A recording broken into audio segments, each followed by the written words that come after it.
Ahí estamos. Bueno, hola a todos. Hay que ver si se nos escucha bien. Eso capaz nos van a poder ayudar algunas de las personas que están mirando en este momento. Pero bueno, ya estamos en vivo. Esto es La Derecha Ataca. Para mí es un gusto enorme tenerlo a Fernando Romero Moreno. Indudablemente uno de los intelectuales conservadores. Bueno, hay que ver cómo se define Fernando. Yo digo conservador, más preclaros que tenemos aquí en Argentina. Él acaba de publicar un libro, en realidad está por salir a la venta dentro de poco tiempo. Yo tuve la suerte de poder acceder antes de ese trabajo y poder leerlo, que se llama La Nueva Derecha Argentina, que publica el grupo Unión Editorial. Tengo entendido, Fernando, que esto sale en este mes o el mes que viene. Bueno, primero te saludo y quiero agradecerte por estar acá con nosotros. No. Gracias a vos, Cristian. Para mí, estar en estos programas con personas que pensamos de manera similar y que además somos amigos, para mí es un placer. Así que agradecido soy yo. Muchas gracias, Fernando. Y esto, digamos, el objeto de este programa es responder una cuestión bien práctica y recurrente, que sin embargo tal vez no tenga una respuesta tan clara o lo clara que uno esperaría. Por ejemplo, ¿qué es la derecha o quién podría ser considerado como una persona de derecha y quién no, bajo ningún tipo, digamos, de respecto? Entonces, vos en tu libro tratás varias cuestiones, especialmente en distintos grupos que a priori podrían ser, digamos, considerados de derecha. Entonces, una explicación, digamos, en pocas palabras, a la persona de a pie. ¿Cómo podemos, digamos, definir la derecha? ¿Qué elementos constitutivos, rasgos principales tiene la derecha, Fernando? A ver, vamos a empezar al revés de como yo lo hubiera planteado. Yo tenía Perdón, claro. Fer, te interrumpo un segundo. Dicen que se te escucha muy bajo. ¿Es posible A que ver, vos hables más fuerte? sí, a ver, ahí se escucha mejor. A ver, vamos a ver qué nos dicen. Aprovecho mientras para saludar a Liberalismo Somalia, Ignacio, Canal Gustavo, etcétera. Bueno, yo calculo, Fer, que un poquito mejor, dice. Bueno, de última, si podés incluso gritar un poco, no sé si estás con tus hijos ahí, Bueno, pero ahí está. no. Ahí está. Mandé a todos mis hijos a ver una película, así que estoy tranquilo acá como para poder hablar de estos temas. Te decía que yo hubiera empezado primero por una explicación académica y después iba a ir a la cuestión práctica, pero vamos a hacer al revés. ¿Sí? Eh, Hace cosa de 2 años, tal vez el referente político más importante que en este momento tiene la derecha en la Argentina, que es Juan José Gómez Centurión, dijo, inspirado en algo eh, más desarrollado que había escrito Nicolás Márquez, que para él la derecha era la alianza de los liberales que respetan la vida, los nacionalistas que no confunden la nación con el Estado y los conservadores que no confunden el fuego de la tradición con las cenizas. ¿Sí? Entonces, y que se definía de derecha porque los partidos, tanto en Argentina como en el resto del mundo, que tradicionalmente habían sido de derecha o de centro derecha, en realidad se habían ido acercando a un centro exclusivamente económico y político, dejándole toda la cuestión cultural a la izquierda. Entonces era una, si se quiere, una cuestión práctica de decir, nosotros no somos el buenismo del centro. ¿Sí? Nosotros tenemos unos valores comunes donde coinciden estas corrientes de pensamiento, que también tienen sus diferencias, pero tenemos un enemigo, el progresismo, la izquierda, se le suma ahora, ya desde hace varios años, la conciencia más clara de lo que es el globalismo. Entonces, bueno, es una cuestión, si querés, práctica. ¿Sí? No porque históricamente no se haya asociado muchas veces al liberalismo conservador, al nacionalismo católico, al tradicionalismo o al conservadorismo con la derecha. ¿Sí? Pero depende de las épocas, aún dentro de estos grupos, había muchos que, haciendo un análisis más profundo, decían, estrictamente no somos ni de derecha ni de izquierda, porque esto es algo que aparece con la Revolución Francesa y nosotros no tenemos nada que ver con la Revolución Francesa. Macanudo. Es decir, una cosa es la explicación académica y la otra es la cuestión práctica. ¿Sí?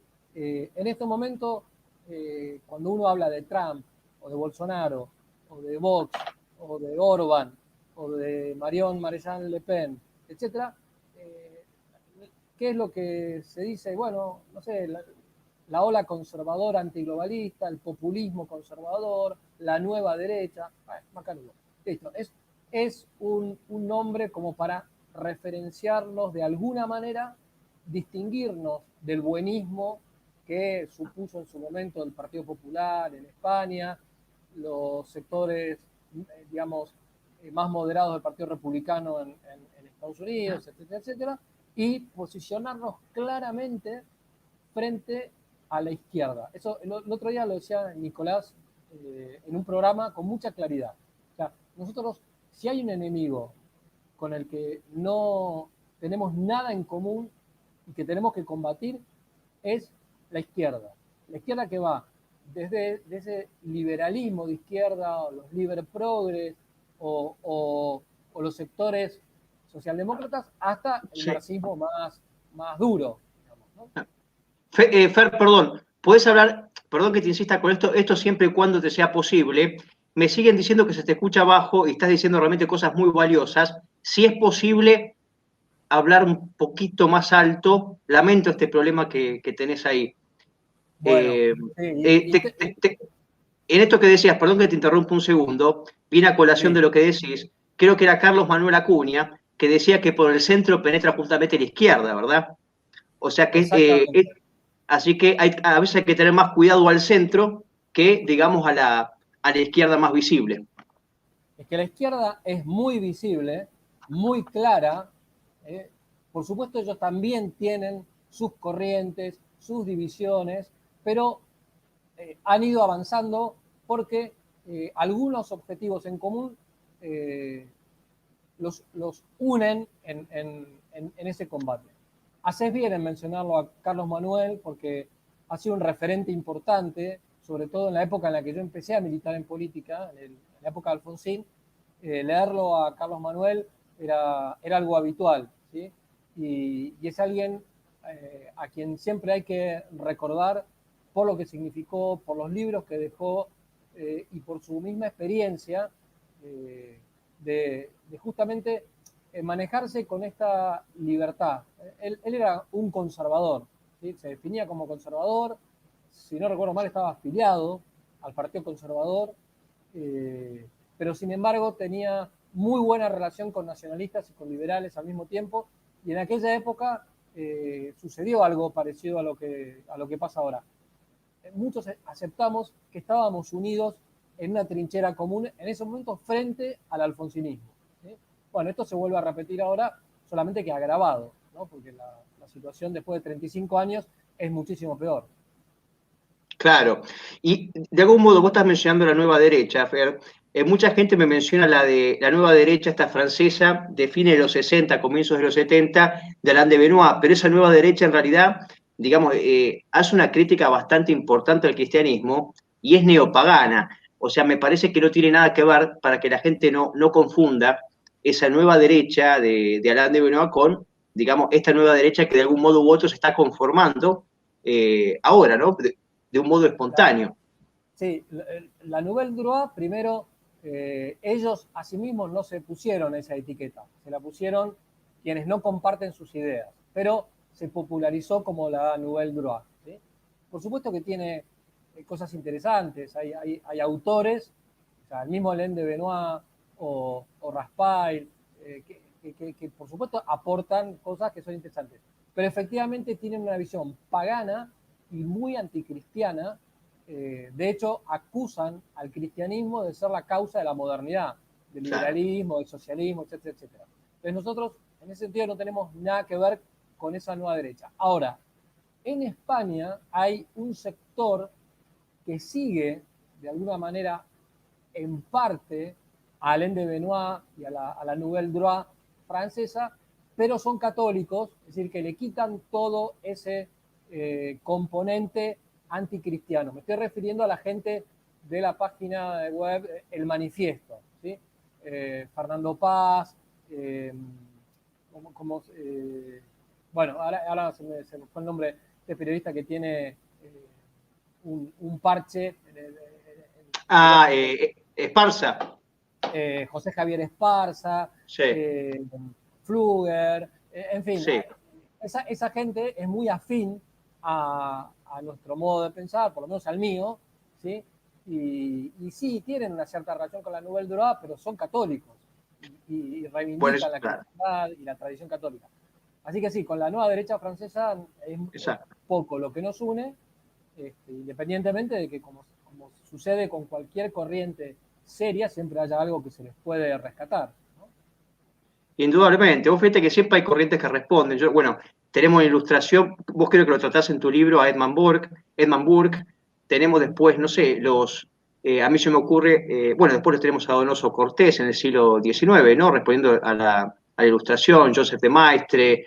Después tenemos, respondiendo al mayo del 68, también tenemos a contrarrevolucionarios como Jan Husset. Es decir, que siempre ante el progresismo ha surgido, digamos, una respuesta. Yo creo que en este caso hemos tardado bastante, pero me parece que sí hay un auge de lo que podríamos denominar, digamos, genéricamente derecha. Y entonces esta nueva derecha, yo no sé si realmente el término este es el correcto, pero me parece que por lo general señalan a la gente que piensa como nosotros como nueva derecha, pero esta nueva derecha, digamos que incluye varias tendencias que podrían ser consideradas de derecha. ¿Qué es lo que incluye esta nueva derecha actual? Sí, a ver, primero, ahora sí voy a ir un poquito a lo académico, ¿sí? Históricamente, ¿cómo aparecen los términos derecha-izquierda? Aparecen en la Revolución Francesa, cuando los estados generales ya se han constituido en la Asamblea Nacional, pero sigue estando el rey. Entonces, quienes se sentaban a la derecha, que eran el alto clero y la nobleza, eran los conservadores, entre comillas, los tradicionalistas, y los que se sentaban a la izquierda eran la burguesía, ¿sí? Que en ese momento era la que llevaba la voz cantante de la revolución tal como se dio en Francia. Habría que agregarle a esto los sectores más populares, campesinos, etcétera, etcétera, que no estaban representados porque fue una revolución burguesa, ¿sí? Ahora, luego un sector de la burguesía, ante la aparición del socialismo, se vuelve refractaria a ciertos cambios y se vuelve más conservadora, ¿sí? Pero conservadora de la revolución, pero se la empieza a llamar también derecha, ¿sí? Y ahí es cuando cristaliza, de alguna manera, la primer categorización de estas dos grandes corrientes. Los defensores del cambio por el cambio mismo, de la revolución por la revolución, son la izquierda, ¿sí? Y todos aquellos que en mayor o menor medida dicen que hay valores o instituciones que deben ser conservadas sin que esto implique un inmovilismo absoluto, van a ser catalogados de derecha, ¿sí? Entonces, por supuesto, esto es una simplificación porque no fue tan así estrictamente. Hubo burgueses que de entrada quedaron pegados a la derecha en la Asamblea Nacional, hubo un sector de la nobleza que fue claramente revolucionaria en la Revolución Francesa, pero bueno, como para dar una explicación didáctica, digamos que ese es el origen de esta terminología. Ahora, perdón, ¿te puedo interrumpir un segundo, Fernando? Sí.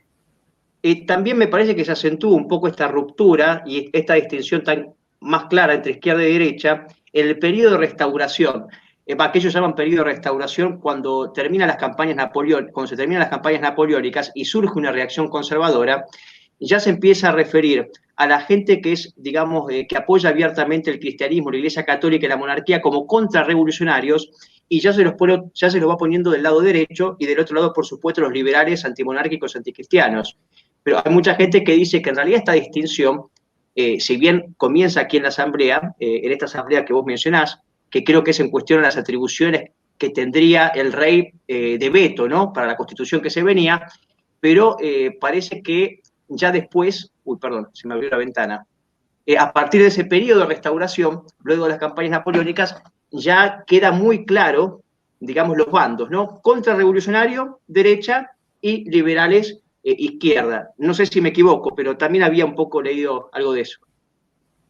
Lo que pasa que en los liberales de la Revolución Francesa tenés a los jacobinos por un lado, que sería el sector más de izquierda, tenés a los girondinos, que aparentemente eran más moderados, pero fíjate, cuando Edmund Burke publica las reflexiones sobre la Revolución Francesa, que serían de alguna manera el libro que da origen al pensamiento conservador moderno, él está atacando a los girondinos, no está atacando a los jacobinos. Él está atacando la revolución en 1790, no en 1793. Está diciendo, ustedes van a terminar en eso. Es decir, de alguna manera, él veía ya en la mentalidad de los girondinos y en cómo estaban actuando en lo que finalmente pasaría con los jacobinos. Ahora, en Francia aparece más tarde un liberalismo más moderado, que ellos llaman el liberalismo doctrinario, ¿sí? Que sí se parece más a lo que en Inglaterra eran los Whigs, ¿sí?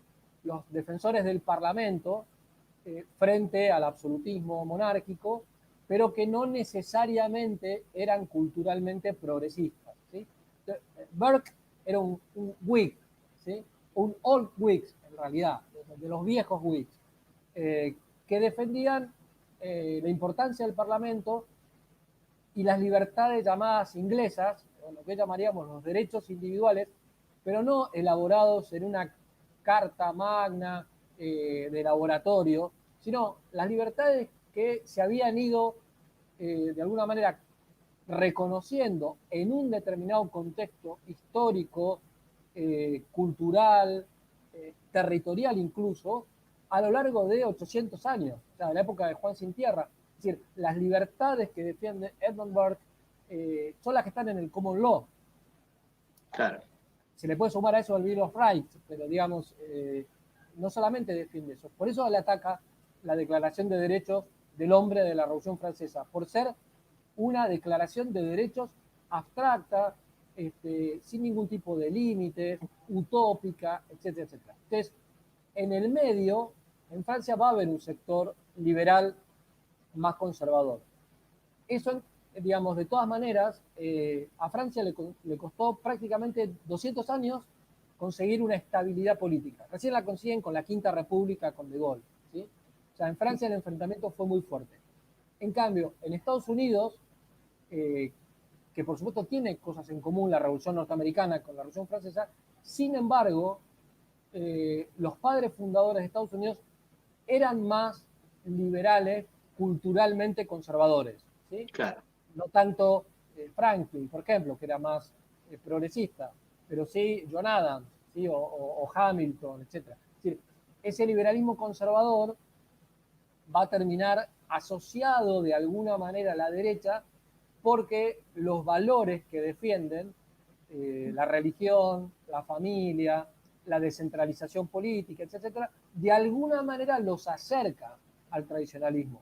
No los identifica, pero Tocqueville está más cerca de un conservador o de un tradicionalista que Rousseau, evidentemente, o que O Voltaire. sea, hay evidentemente, perdón, Fer, vos en tu libro haces una distinción muy clara, muy documentada entre lo que sería el liberalismo anglosajón, por ejemplo, y el liberalismo tal vez de los países latinos. ¿Hay evidentemente una diferencia ahí? Sí, en realidad a mí siempre me llamó la atención que en la Argentina este tema no se conociera tan en profundidad, ¿sí? Quitando algunos intelectuales como algunos liberales y otros conservadores, como Eduardo Ventura, como Alberto Rodríguez Varela, como Juan Rafael Llerena Amadeo, que esto lo tenían claro, mayoritariamente aquí, cuando se habla de liberalismo, se mezcla a Rousseau, a los enciclopedistas franceses, con Tocqueville, con, ¿cómo se dice?, con la tradición anglo-escocesa, etcétera, etcétera. Y la verdad es que si bien hay una matriz, que es el pensamiento de la Ilustración, sin embargo, también hay diferencias. Yo no digo que sean totalmente opuestas como sostienen algunos, Pero sí, lo que sí digo es que las diferencias que tienen son bastante marcadas, ¿sí? Entonces, esto yo, suponte, hace 30 años lo leía en un artículo de un referente liberal conservador español, que es Dalmacio Negro Pavón, que basado en Hayek explicaba la diferencia entre el liberalismo galicano o constructivista, como le llama Hayek, al que criticaba, ¿sí?, muy fuertemente, y el liberalismo anglosajón, que es más conservador, que no tiene pensado un modelo a priori a partir del cual hay que reconstruir toda la sociedad, ¿sí? Bueno, esa diferencia aquí en Argentina, salvo en muy pocos autores, no se daba. Entonces, tanto los liberales, como en mi caso, que no soy liberal, teníamos que salir a explicar estas cuestiones cuando en otros países está bastante claro que no Claro. son lo mismo. ¿Sí? ¿Se entiende? Perfecto. Más o menos. Sí, y tengo hay gente que se pregunta si el conservadurismo de algún modo podría ser incluido dentro del liberalismo o si serían dos categorías en realidad separadas, conservadurismo y liberalismo. Pues sabemos que dentro del liberalismo hay, naturalmente, hoy es bastante visible esta rama de los libertarios o liber progres, pero tenés un sector conservador adentro. Y ser conservador, o sea, el conservadurismo es realmente un pensamiento político o es una actitud frente a la vida? Bueno, son dos preguntas en una, Fernando. Sí, a ver. Sí, primero, efectivamente, hay una actitud conservadora, ¿sí? Una actitud de un sano escepticismo frente a las ideologías, frente a las utopías, ¿sí?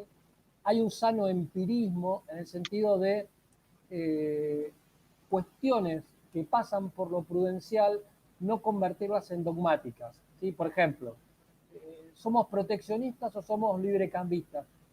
Y depende de las circunstancias, ¿sí? Hay políticas proteccionistas que son necesarias en un determinado momento y en otros es mejor el libre cambio. Por ponerte un Claro, ejemplo de Argentina, ¿quién fue un gran teórico del proteccionismo? Carlos Pellegrini. Ahora nadie se lo imagina a Carlos Pellegrini identificado con Chávez o con Correa o con Maduro o con los Kirchner, digamos, ¿no? claro, Su proteccionismo era un proteccionismo empirista, fruto de ver cuál era la realidad económica de la Argentina y también cuál era el ejemplo que había dado Estados Unidos, que estaba dando Alemania, que había dado Inglaterra, pero no era una cuestión ideológica. O sea que sí, totalmente. efectivamente, primero hay una actitud, ¿sí? Una actitud. Que Ricardo Paz, a quien también hay que recordar, fue uno de los tal vez últimos dirigentes conservadores de raza que tuvo la Argentina, decía, el conservador es práctico sin ser pragmático. ¿Sí? O Claro, sea, no es maquiavélico, no tendría por qué ser maquiavélico, ¿sí?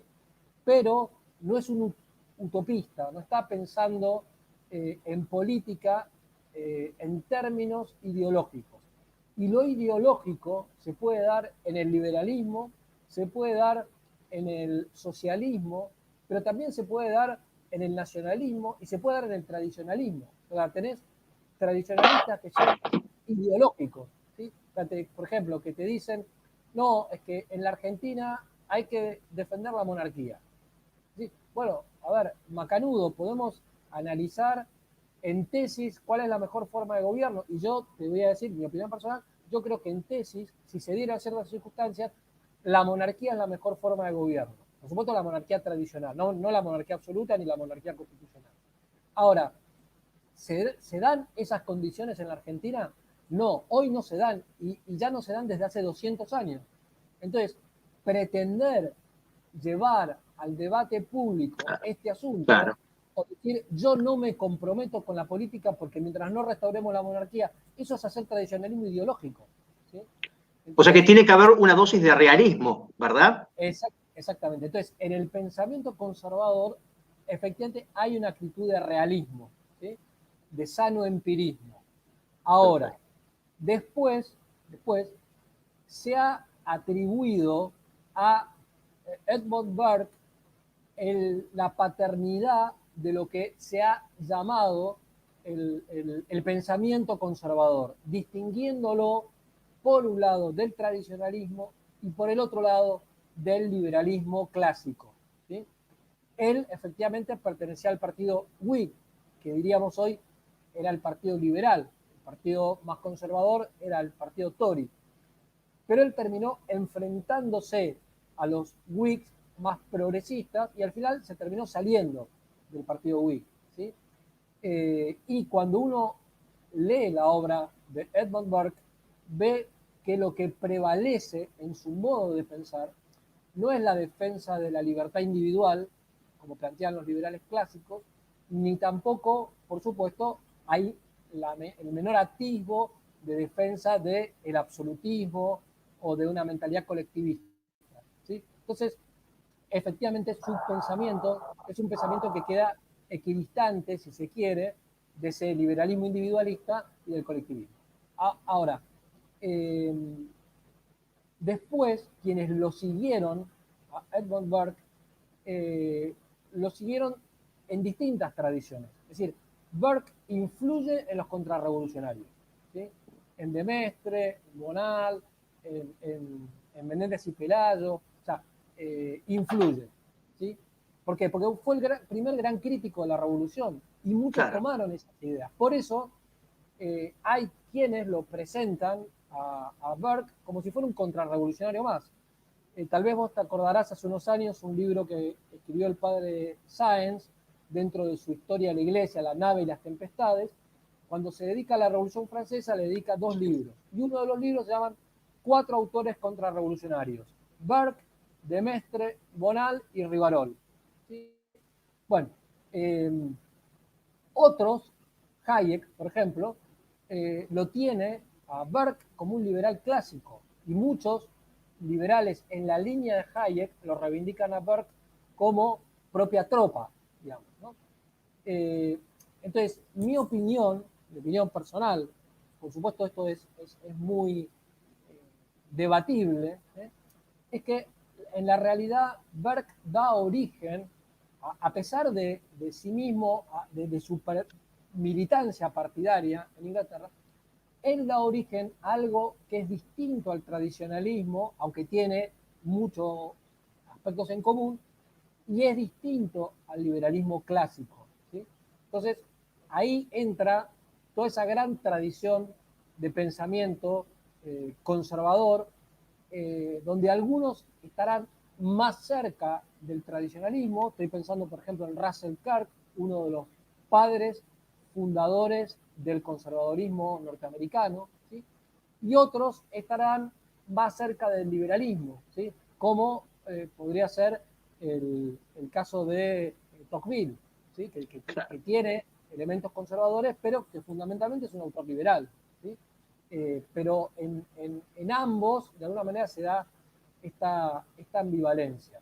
Te hago una pregunta, Entonces, perdóname, Fernando. Entre tradicionalismo y conservadurismo, ¿podríamos decir tal vez que uno de las principales diferencias es que el tradicionalista, digamos, es confesional, religioso, y el conservador tal vez, si bien acepta la religión, por supuesto, y la promueve, más que nada, digamos, todos los valores que tiene inherentes la religión, especialmente la católica, pero no llega a ser confesional en ese sentido, digamos, no es que abrogan por un estado confesional y el tradicionalismo tal vez sí. No sé si esto es así realmente. hay conservadores que no son confesionales, ¿sí? Pero no se puede decir que el conservadorismo no tenga necesariamente una postura confesional. Burke era anglicano, defendía la monarquía inglesa, la monarquía constitucional, defendía que el anglicanismo fuera la religión del Estado, al mismo tiempo que era un gran defensor de la libertad, sobre todo de los católicos. ¿Sí? Él, por su madre, si no recuerdo mal, su madre era católica, ¿sí? Su padre era anglicano. Russell Kirk, en Estados Unidos, no defiende un Estado confesional porque Estados Unidos es muy difícil que pueda haber un Claro. Estado confesional. Pero dice que la laicidad aconfesional es la respuesta lógica, prudente, ante la realidad de una nación que ya nació pluriconfesional. Pero en varios pasajes uno puede advertir que si él viviera en Russell Kirk, digo, en España o en Francia, y probablemente hubiera estado a favor de un Estado confesional. Pero es que además, cuando el conservadorismo empieza a influir en otros países, se dan conservadores que defienden claramente la confesionalidad del Estado. Esto pasa en España, por ejemplo. ¿Quiénes serían los tradicionalistas en sentido estricto? Los carlistas, ¿sí? Claro. Con quienes yo tengo una gran afinidad. Ahora después hablaremos de eso. Pero hay un sector de católicos que, si bien simpatizaban con el carlismo, les parecía que era poco viable esa resistencia armada ante los cambios dinásticos y políticos que se habían dado. Y entonces, cuando se produce la restauración de la monarquía en la época de Alfonso XII, estamos hablando fin del siglo XIX, y ahí el arquitecto político es Cánovas del Castillo y trata de imitar un poco a Inglaterra, y entonces arman dos grandes partidos, el Partido Conservador, dirigido por él, y el Partido Liberal, dirigido por Sagasta. Estos católicos entran dentro del Partido Conservador en la, si querés, en el sector más de derecha del Partido Conservador. Ahí está, por ejemplo, Alejandro Pidalimón, y también está Menéndez y Pelayo. Menéndez y Pelayo, para cualquier historiador de las ideas políticas, es un tradicionalista, y efectivamente en su modo de pensar es un tradicionalista, pero desde el punto de vista político, él apoyaba la postura conservador liberal de Cánovas del Castillo. Le parecía que era lo más realista, a pesar de que tenía simpatía por los carlistas, pero le parecía que era lo más realista. Ahora, todo ese sector eran defensores de que el Estado fuera católico.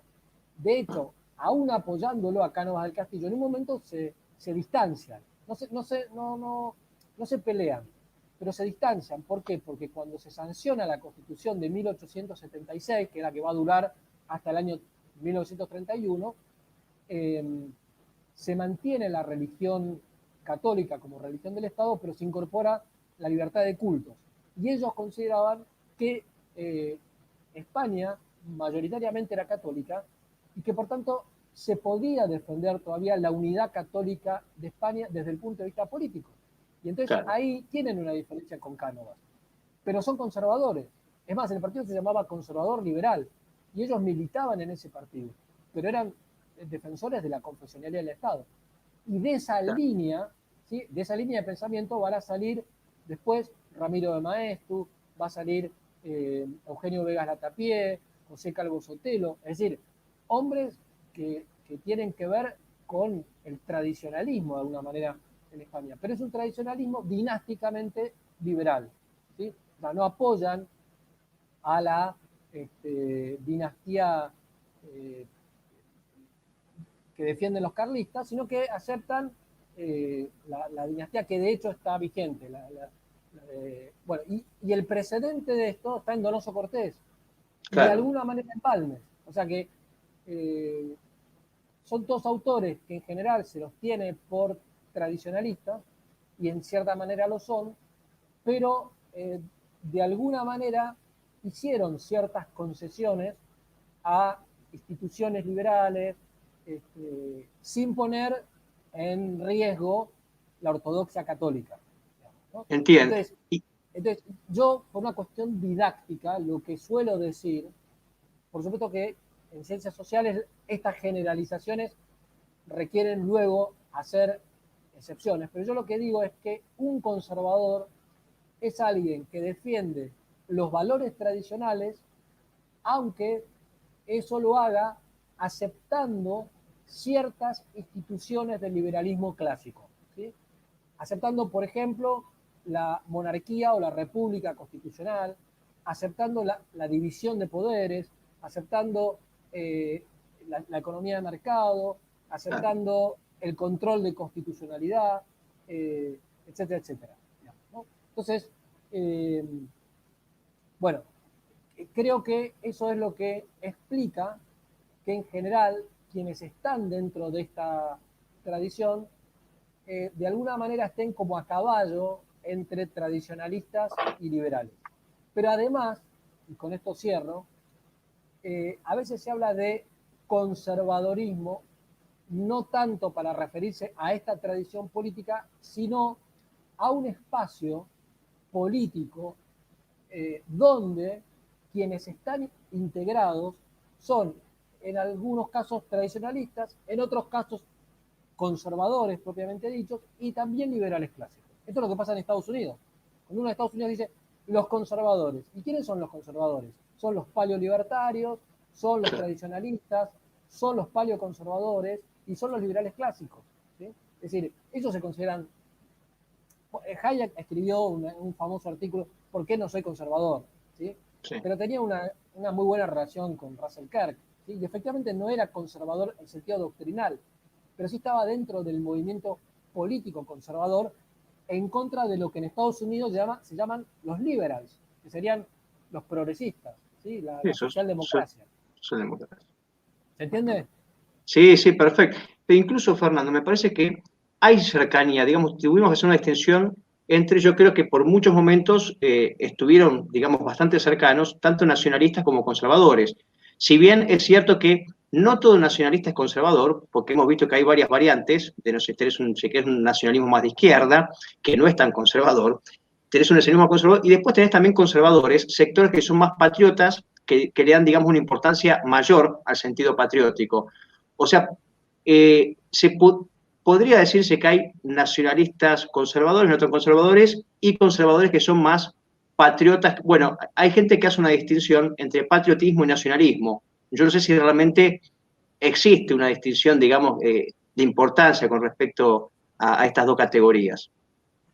A ver, el patriotismo es una virtud, el nacionalismo es una doctrina, punto. Son dos cosas relacionadas pero distintas. Y después, nacionalismos hay de lo más variado, así que ahí nos iríamos un poquito de tema, ¿sí? Claro. Vos te estás refiriendo al nacionalismo católico, que sería como la versión argentina del tradicionalismo europeo, ¿sí? Con algunas influencias de los movimientos fascistas, sobre todo de Falange, o de la Guardia de Hierro, de Codreanu, y también del nacionalismo integral de Morras, de la Acción Francesa, ¿ok? Bueno, entonces, a ver, hubo nacionalistas de la generación fundacional que efectivamente estaban vinculados a lo que se conoce como el conservadorismo argentino, ¿sí? Pienso, por ejemplo, en Leopoldo Lugones, pienso en Carlos Ibarguren, pienso en Mario Amadeo, en Gustavo Martínez Zubiría, pero la realidad es que quienes habían motorizado de manera como más,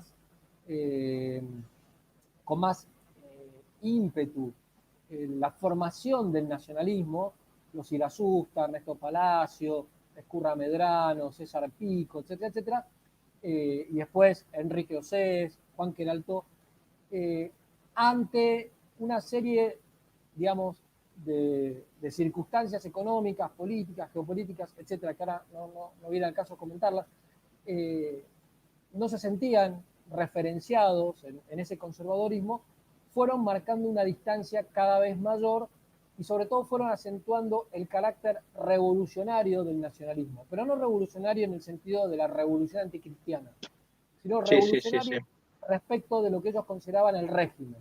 Es decir, ese andamiaje digamos, de intereses y de personas, políticos, abogados, economistas, etcétera, que privilegiaban a los intereses extranjeros por encima de los intereses nacionales. Que frente a eso y frente a la injusticia social, ellos se definían como revolucionarios. Tanto los Irasusta como Juan Queraltó o Peco Ibarguren. Y te puedo, Ferte, una cosa que quería preguntarte. ¿Es posible que tal vez ese conservadurismo, hablamos de los años 30 o 40, era tal vez un poco más, no sé si elitista o aristocrático, que no es el mismo conservadurismo tal vez de hoy? Vos fíjate que hoy incluso las clases más bajas tal vez son conservadoras por naturaleza. Hoy tenemos la clase media alta tal vez, y las clases altas son tal vez las que están más permeables a este liberalismo progresista, etcétera, y los que tienden más, digamos, a querer conservar ciertas cuestiones que consideramos elementales, terminan siendo tal vez la clase media, media baja, incluso las clases populares, en realidad son por norma conservadoras, si vos las abordás.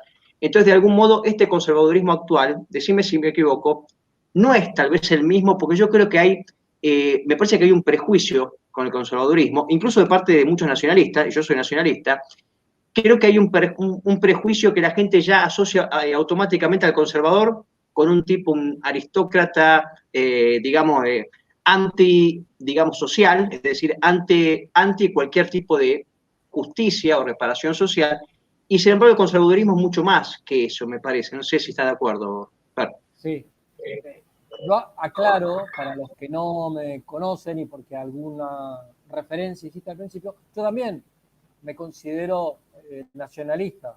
O sea, empecé a militar en política en el nacionalismo católico y lo sigo haciendo. Ahora, estoy abierto al diálogo con los conservadores, con los liberales clásicos, con el peronismo ortodoxo, porque me parece que hay que tratar, una cosa es la discusión académica y otra cuestión distinta es cómo vamos a operar políticamente. ¿Sí? Claro. Bueno, eso por un lado para que quede claro. Reconozco sí que dentro, digamos, de los matices que son posibles dentro del nacionalismo católico, yo tengo una mayor influencia, por ejemplo, del tradicionalismo carlista o del tradicionalismo español en general que del falangismo, aunque tengo una gran admiración por José Antonio, y también tengo una influencia del conservadurismo anglosajón, que por ejemplo la tenía en algún sentido Juli Lasusta. ¿Sí? Juli Lasusta fue el traductor de Burke en Argentina. La publicación de las reflexiones sobre la Revolución Francesa están hechas gracias a Juli Lasusta. Perdóname, hizo la introducción a las reflexiones. No me acuerdo si la traducción, tal vez la traducción la hizo otra persona. Pero él era un burkeano, sí, no solamente era amorraciano, era burkeano. Bueno, aclarado esto, eh, lo que vos decís sobre los sectores populares no es un fenómeno actual, es un fenómeno que recorre toda la historia de la comunidad rioplatense desde los inicios, desde el 1500 hasta la actualidad. Esto lo dijeron muchos historiadores revisionistas, Vicente Sierra, Julio Irasusta, Peco Ibarguren. Es decir, ellos lo que advirtieron, fíjate que no te estoy nombrando a ningún historiador populista. No te estoy hablando de Jaureche, no te estoy hablando de Fermín Chávez, no te estoy hablando de José María Rosa, te estoy hablando de los que estaban vinculados al nacionalismo católico. Pero ellos lo que veían es que en el pueblo, en el sentido de los sectores populares y ciertos sectores de la clase media, históricamente se había dado una mayor conciencia del bien común que en las clases dirigentes. ¿Sí? En algunos sectores de la clase dirigentes también estaba eso, pero en otros países ha sido al revés. La nobleza ha sido más digamos, consciente del interés nacional que a lo mejor los sectores populares, pero acá ellos veían que no. Por eso, esa fue una de las razones por las cuales Juli Irasusta y Rodolfo Irasusta dijeron, ellos que eran discípulos de Morraz, que lo habían tratado, dijeron, acá no podemos defender un sistema monárquico, digamos, tal como se podía plantear a mitad del siglo XX, y aristocrático, porque acá no sería ni monárquico ni aristocrático, sería un sistema oligárquico. ¿Sí? Entonces, ellos hablaban de república, ¿sí? Pero también eran muy críticos de la democracia moderna, por aquello que ya enseñaba Aristóteles, ¿no? La democracia es la corrupción de la república. ¿Sí? Bueno, muy bien, pero decían, hay que tener en cuenta al elemento popular. Ahora, eso, un sector de los conservadores también lo había visto. ¿Sí? O sea, lo que se conoce como conservadorismo en la Argentina nace de la unión del Partido Autonomista de Adolfo Alsina y del Partido Nacional de Nicolás Avellaneda, que eran dos agrupaciones que representaban, por un lado, en el caso de Alsina, a los sectores populares, a los orilleros, que se habían quedado sin caudillo desde que Rosas había desaparecido, y Adolfo Alsina recoge esa tradición, por eso la boina colorada de los conservadores viene de la tradición federal. ¿Sí? Y también tenía el apoyo de una buena cantidad de intelectuales, de estancieros, de militares de Buenos Aires, ¿sí? Algunos más de origen federal, otros más de origen unitario, pero que no eran tan ideológicamente liberales como pasaba con el mitrismo. ¿Sí? Claro. Y Nicolás Avellaneda, definiéndose él como liberal, y siendo su padre unitario, el mártir de Metán, como le llaman, ¿no? Sin embargo, culturalmente era más conservador, era católico, y se convirtió de alguna manera en el líder de las élites del interior de la Argentina que culturalmente eran más conservadoras. Y es más, él cuando es presidente de la nación dice, aceptamos en nuestro régimen político a todos los partidos liberales que combatieron a la tiranía, ¿no? Se estaba refiriendo a Rosas. Pero, o sea, incluido, por supuesto, lo que quedaba del Partido Federal, que había sido absorbido por el autonomismo. Pero después dice, también aceptamos a los que colaboraron con Rosas, ¿sí? A pesar de, porque han sido, porque son personas honestas, porque son patriotas, qué sé yo. Entonces ahí vos ves cómo, no sé, eh, por un lado, gracias al Partido Autonomista de Alsina y gracias a Avellaneda, primero vuelven al poder familias que estaban proscritas por haber sido rosistas. Vuelven los Alvear, los Laíte, los Sáenz Peña, los Escurra, vuelven al poder que hasta ese momento les había quedado vedado. ¿Sí? Y por el otro, tienen un mayor arraigo popular porque el mitrismo seguía esa vieja tradición unitaria de desprecio por los sectores populares, que eran mestizos, indígenas, etc. En cambio, fíjate, José Hernández, que era federal, se incorpora al Partido Autonomista. Rafael Hernández, su hermano, también se incorpora al Partido Autonomista. Y los que después van a ser fundadores de la Unión Cívica Radical, Leandro Alem, Hipólito Yrigoyen, etc., también son autonomistas. Entonces, y después se va a dar en la historia del Partido Autonomista Nacional, que en algunos lugares se va a llamar Partido Conservador, se va a dar este fenómeno de ser partidos muy populares. O sea, un caso, digamos, clarísimo en los años 30 fue el caso de Manuel Fresco. Manuel Fresco, gobernador de la provincia de Buenos Aires, tal vez uno de los mejores gobernadores que tuvo la provincia de Buenos Aires, con un gran arraigo popular, que terminó militando en el nacionalismo, pero que estando en el Partido Conservador, su lema era Dios, patria, hogar, y que hace un gobierno que de alguna manera es una especie de proto-peronismo en lo que tuvo el peronismo de positivo, en lo que el peronismo tuvo de conservador popular, podríamos decir. Porque Manuel Fresco pone la religión en los colegios del Estado de nuevo, en la provincia de Buenos Aires, es el que pone el 10 de noviembre como el Día de la Tradición, dicta una serie de medidas sociales en beneficio de los sectores populares. De hecho, lo tenía de ministro a Vicente Solano Lima, a quien le decían el ministro rojo, ¿no? Como si fuera un ministro de izquierda. En realidad Solano Lima no era de izquierda, era conservador. Va a quedar un poco asociado a la izquierda cuando sea vicepresidente de Cámpora, pero por alguna razón cuando Perón vuelve a Cámpora lo raja, y a Vicente Solano Lima lo mantiene como secretario general de la presidencia. Entonces, sí. el conservadorismo en las provincias sí tuvo un carácter muchísimo más popular que el que tuvo el mitrismo. ¿Sí? Por supuesto que después esta herencia la va a recoger el radicalismo y después la va a recoger el peronismo. ¿Sí? Pero no necesariamente el partido conservador, como se lo llama habitualmente, era exclusivamente un partido de las élites, un partido de la oligarquía. Claro. Era el partido del estanciero y de la peonada brava, como decía Ricardo Paz, y no siempre votaban a favor del Partido Conservador, porque si no, el dueño de la estancia los echaba. No, muchos eran sinceramente conservadores. ¿Sí? Avellaneda, acá en Buenos Aires, era un bastión conservador, ¿sí? Y Barceló, que fue un personaje bastante discutido y discutible, y a mí no me causa mucha simpatía, pero de todas maneras hay que reconocer que él ganaba las elecciones legítimamente en Avellaneda.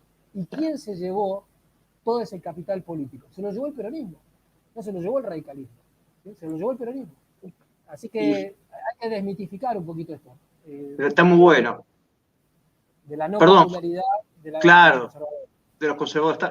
¿Vos querés ver que es posible primero la conformación y luego la instrumentalización política de grupos que incluyan y que actúen mancomunadamente, tanto nacionalistas como conservadores, como por ejemplo liberales clásicos? Dentro del nacionalismo yo incluyo a... bueno, todo el mundo sabe mi posición frente al peronismo. Yo soy antiperonista, pero reconozco que hay peronistas muy valiosos como Marcelo Gullo o Arturo Corrachino o tantos otros, digamos, que trabajan en pos, digamos, del bienestar de la patria, ¿no? Y de los valores occidentales. ¿Vos creés que es posible realmente poder lograr esto? Sí, a ver, yo creo que es posible unir a los sectores patrióticos y cristianos del conservadurismo, del radicalismo, del peronismo, del nacionalismo, ¿sí? Siempre y cuando todos acepten como marco de referencia la doctrina social de la Iglesia, ¿sí? Para algunos será por una cuestión propia de ser católicos, ¿sí? Y en otros casos, porque aún no siendo católicos, pasa por ejemplo con muchos evangélicos, la tienen como una autoridad moralmente cualificada. Y entonces defienden también la doctrina social de la Iglesia. Bueno, entonces, por eso, cuando hablamos de liberales, estamos hablando de liberales institucionales, es decir, que defiendan la república, el federalismo, la economía de mercado, pero culturalmente conservadores y que respeten o que tengan como propia la doctrina social de la Iglesia. Claro, El resto del liberalismo, liberalismo iluminista, positivista, masónico, no tenemos nada que ver, son parte del enemigo, digamos, ¿no? Sean liber progres o sean liberales que a lo mejor sí están en contra del aborto, pero el resto de los temas no entienden. Yo lo hablaba esto con Agustín Laje, respecto de algunos referentes del liberalismo, que el tema de la guerra cultural no la ven. O sea, todo pasa por una cuestión económica y geopolítica, eso es todo claro. lo que los diferencia del kirchnerismo. Bueno, yo creo que sí es posible esa unión. ¿En base a qué? En base a una serie de valores comunes que defendemos, ¿sí? Independientemente de que en otros temas pensemos de manera distinta, ¿sí? Esos valores son, primero, los valores tradicionales, ¿no? La religión, el patriotismo, la familia tradicional, la existencia de un derecho natural, la soberanía política frente al globalismo, el sistema republicano, este, bien entendido, no en el sentido de la democracia rusoniana, sino en el sentido de una participación popular para elegir a la minoría que va a gobernar, pero obviamente todo eso tiene que tener una serie de características para que sea sano, el federalismo, y lo que a mí me parece que desde el punto de vista económico es lo máximo que pueden tolerar los liberales y lo mínimo que podemos tolerar los nacionalistas, que es la economía social de mercado, ¿sí? El modelo de capitalismo renano al estilo Alemania, ¿sí? No una economía individualista, de liberalismo individualista, ni tampoco este estatismo que venimos padeciendo hace siglos Claro. no, varias décadas, y además, bueno, eso sería como la plataforma común. Después podemos tener diferencias en otros temas. Pero ya es una plataforma bastante elevada para la media de la sociedad actual. O sea, basta ver Agustín Laje o a Nicolás Márquez, los tienen como nazis. O sea, de nazis no tienen nada. Pero bueno, es tan fuerte estar en contra del aborto, estar en contra de la ideología de género, estar en contra del globalismo, que efectivamente es como, eso que para nosotros es un mínimo, para la media de la sociedad es un máximo bastante alto. Bueno, y además tenemos enemigos en común, es decir, todos estamos en contra del laicismo, estamos en contra de la dictadura del relativismo, de la cultura de la muerte, de la ideología de género, del garantismo abolicionista, del transhumanismo, del multiculturalismo, de la izquierda cultural, del globalismo. Es decir, entonces yo creo que es mucho lo que nos une y también muchos enemigos en común que tenemos. Entonces, Claro, es cuestión de no de dejar las cosas que nos diferencian de lado.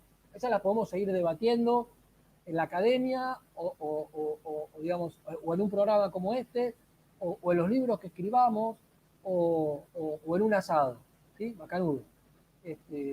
Nicolás dice que él hubiera sido unitario, aunque respeta algunas cosas de Rosas, y yo, como buen nacionalista católico, soy rosista. claro, como yo. Pero no, yo no voy a dejar de actuar con Nicolás, por ejemplo, para atacar el relato setentista, porque Nicolás no sea, no es un antirrosista, pero no, evidentemente no es tan rosista como lo soy yo. Y con Marcelo Gullo voy a coincidir en muchas cuestiones que tienen que ver con el proteccionismo económico y no voy a ponerme a discutir qué pasó el 16 de septiembre de 1955, porque él me va a decir que es un segundo Caseros, y yo le voy a decir que el segundo Caseros se dio el 13 de noviembre, cuando lo sacaron a la nada. Claro. Está bien, eso lo discuto en un asado, pero es mucho más lo que nos une. O sea que tranquilamente, yo no sé si la consigna es de Lenin, no me acuerdo, pero digamos, se puede marchar separados y pegar juntos, ¿verdad? Por lo menos ante el enemigo común. Exactamente. No sé, por supuesto en esto hay ciertos límites, ¿sí? Tal vez Patricio Lons puede estar dentro de esto, porque el tradicionalismo pesa mucho en él, lo mismo que el carlismo, pese a ser peronista. En el caso de Lucas Carena, en el caso de Pablo Daoli, de Diego Massieri, de Marcelo Gullo, no sé hasta qué punto podamos coincidir en un espacio político común, porque las cosas que nos separan, sobre todo en materia económica, etcétera, son fuertes. Bueno, a lo mejor no coincidimos en un espacio político común, pero sí coincidimos en muchos aspectos de valores que defendemos y de cosas que combatimos, y a lo mejor desde espacios políticos diferentes, a Claro, la hora de votar vamos a votar lo mismo en esos temas, en otros no. exacto, Entonces, bueno, exacto, eso es la prudencia política, ¿no? Que es tan importante. completamente.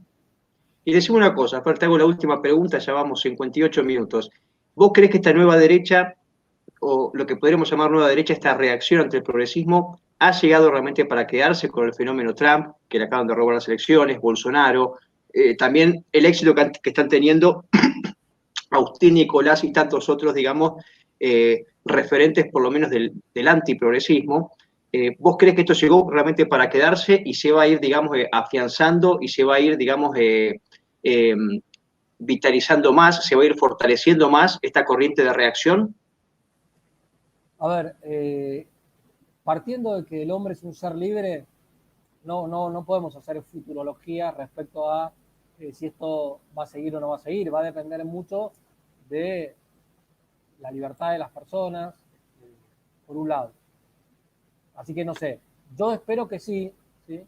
Espero que por lo menos dé un buen combate y logremos frenar algunos males y alcanzar algunos bienes. Pero la respuesta que te voy a dar es más teológica. Perdóname que ahora pase de lo político a lo teológico, pero hay cosas, como decía Donoso Cortés, detrás de toda cuestión política hay una cuestión religiosa. Si yo te dijera que llegó para quedarse, me estaría limitando a un análisis puramente humano de nuestra historia. Y acá hay que saber que el Señor de la historia es Dios, y la historia tuvo un momento, un origen, la creación, un centro que es la redención, y tendrá un final con la parucía, ¿sí? Entonces, acá pueden pasar dos cosas, tal como se está configurando el mundo, ¿sí? O hay una resurrección del cristianismo y de la cristiandad, como pensaba Hilaire Belloc o como pensaba el padre Mendier. En ese caso, esta nueva derecha heterogénea y no totalmente ortodoxa, así como pasó con los fascismos hace 100 años, tal vez pueda ayudar a la reconstrucción de esta cristiandad. Pero también puede ser que estemos en los últimos tiempos, y no es que me ponga apocalíptico porque sigo digamos, a sectas fundamentalistas o, digamos, a esa conspiranoia que es reptiliana, cosas ahí. No, yo, a ver, porque soy católico y sé que la historia termina mal. La historia, la meta historia es la que finalmente da lugar a, digamos, la consumación del reino de nuestro Señor Jesucristo. Y puede ser que estemos en el fin de los tiempos. Y sí, o sea, no por nada, Newman, Benson, Piper, Gustave Thibon, y sobre todo Castellani, entre nosotros, pensaban que podía ser. Newman tiene una frase que es muy interesante, decía, si estos no son los últimos tiempos se van a parecer a esto. Claro. Y yo la verdad es que, tal como están las cosas, supongo que estamos en el fin de los tiempos. Entonces, en ese sentido, lo que le decía San Pablo a sus discípulos, ¿no? Bueno, no importa si la parucía va a pasar dentro de 2 días. Igual nosotros tenemos que seguir trabajando. Exacto, hay que resistir. Ante todo tenemos que resistir y hay que seguir combatiendo. Y porque además no podemos afirmar categóricamente ninguna de las dos opciones, digamos, ¿no? Entonces, hay que pelear. Mientras tanto, salvaremos nuestras almas, ayudaremos a que se salven las almas de otros, y el resto, bueno, lo sabrá Dios, ¿no? Tenemos que saber que existen esas dos posibilidades y que las dos posibilidades son buenas, ¿no? Que si hay una restauración de la cristiandad, será algo bueno. Y si lo que viene es la parucía, bueno, en definitiva es lo que estamos esperando. En lo personal, estamos esperando salvarnos el día que nos muramos. Pero desde el punto de vista de la humanidad, vamos a formar un reino. Es decir, la vida en los nuevos cielos y la nueva tierra no es una vida individualista en la que yo estoy en relación con Dios y nada más. No, es la vida de todos los que se hayan salvado, ¿sí? Que no solamente gozarán de la gloria esencial, que es la visión beatífica, sino también de la compañía de los santos. Yo espero llegar al cielo y, como dice mi gran amigo Sebastián Randle, la posada del fin del mundo, poder charlar con Chesterton, con Tolkien, con Lewis, con el padre Castellani, con Saccheri, con Aristóteles, qué sé yo. Por supuesto, lo más importante es poder gozar de la compañía de nuestro Señor Jesucristo, de la ternura y la belleza de la Santísima Virgen, entender un poquito más el misterio de la Trinidad, pero también está lo otro, ¿sí? Así que, bueno, me parece que desde el punto de vista político también hay que tener en cuenta esto, al menos si uno es un hombre de fe. Si no, es muy fácil caer o en el pesimismo total, al estilo Spengler, o en ese optimismo ridículo que tenía Rousseau, que tenían Condorcet como periodista indefinido, y que tienen ahora los transhumanistas, que piensan que van a poder eliminar la muerte, etcétera, etcétera, ¿no? Bueno, claro, no sé. Cuando quitar lo sobrenatural y solamente quedará lo que no es natural, decía Chesterton, ¿no? Así que yo creo que esa mirada también hay que tenerla. Sin dudas, sin dudas. Fer, tengo una pregunta. Decime, ¿tu libro para cuándo va a estar exactamente? Qué buena pregunta. Mirá, Yo más o supongo que menos. tiene que estar entrando en la imprenta en estos días, se retrasó un poco por la pandemia, después vino enero, que es un mes medio complicado. Tendría que estar entrando y yo supongo que saldrá fin de febrero, principio de marzo. Obviamente, en cuanto salga en las redes sociales, yo lo voy a difundir. Ahí puse, La Nueva Derecha se llama el libro, así que lo pueden buscar, él lo va a difundir. Decime tus redes sociales, así lo comparto acá, Fer. Yo tengo en Facebook una página con mi nombre, Fernando Romero Moreno. Tengo, ¿Sí? otra página que es Nueva Derecha Argentina. ¿Cuál es la página? Es que es www. Me tendría que fijar. Bueno, ponemos página de la Nueva Derecha Argentina, listo. Sí. En Twitter Sí. también, pero en realidad, espera, si me das un segundo te digo exactamente, sí, porque dice Nueva Derecha Argentina, pero en realidad el nombre de Twitter es mi nombre con unos números que siguen, ¿no? Ahí te digo. Twitter. Dale. Fernando Romero Moreno. No, espera, es más cortito, en realidad. Es @Fernand, terminando con la D, Sí. 935 827 08. Opa, cantidad de Igual entran, numeritos. sí, igual entras ahí, dice Nueva Derecha Argentina, y está la fotito mía con la boina colorada. Y después, Perfecto. después está el portal. El portal se llama Nueva Derecha Argentina, y como todo portal, ahí hay un poco de todo. Artículos míos, de Nicolás, de Agustín, de tuyo, no sé, de amigos que estamos más o menos en la misma línea. Y después hay un canal de YouTube que también se llama Nueva Derecha Argentina, al cual por el momento yo le subí conferencias que di o reportajes que me hicieron. Es posible que arme un programa, como tenés vos, como tiene Patricio Lón, como tiene Agustín, pero bueno, eso está por el momento lo que hay son conferencias y reportajes.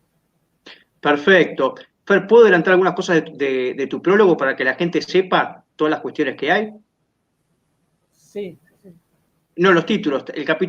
Hay un capítulo sobre el conservadurismo. Acá lo que hace Romero Moreno distingue entre el anglosajón, español y el argentino. Hay sobre el tradicionalismo. Otro capítulo sobre el nacionalismo y sus características. Otro capítulo sobre el liberalismo clásico. Y bueno, por supuesto, distintas cuestiones a eso ligados. La cuestión del capitalismo, la cuestión de la democracia, de la religión. Bueno, y hay un sinfín de temas tratados ahí en el libro de Fernando La Nueva Derecha, Reflexiones sobre la Revolución Conservadora en la Argentina, que, bueno, estamos todos esperando para tener por lo menos la edición física del mismo. Yo, como dije antes, tuve la suerte de que Fernando me lo haya enviado antes.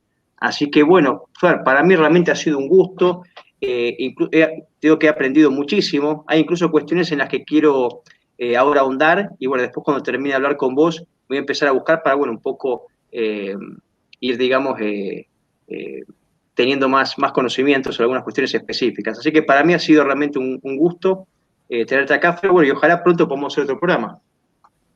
Bueno, sí, cuando quieras, Cristian, de nuevo te agradezco a vos. Con esto de investigar, estos días en Twitter estuve recomendando libros, así libros como básicos para profundizar un poco en estas ideas, así que ahí si me buscas vas a encontrar que hay tenés como para leer un buen rato. Gracias, mira, aprovecho para saludar, Fernando, está a Patricio Lons, que es conocido amigo nuestro, Liberalismo Somalía, ya lo dije, Fran Agustín, después Seinada Santos, después le voy a responder unas preguntas que estaba haciendo con respecto al nacionalismo y al patriotismo, digo, pues ya estamos con los tiempos un poco jugados, y bueno, a tantos otros. Así que bueno, muchas gracias a todos por estar aquí en la derecha ataca, y Fernando, por supuesto, un gran abrazo como vos, y pronto, Dios mediante, nos comeremos un asado y tomaremos unos tintos brindando por Dios y por la patria. Exactamente. Bueno, te mando un fuerte abrazo y saludos a todos los que estuvieron escuchando el programa.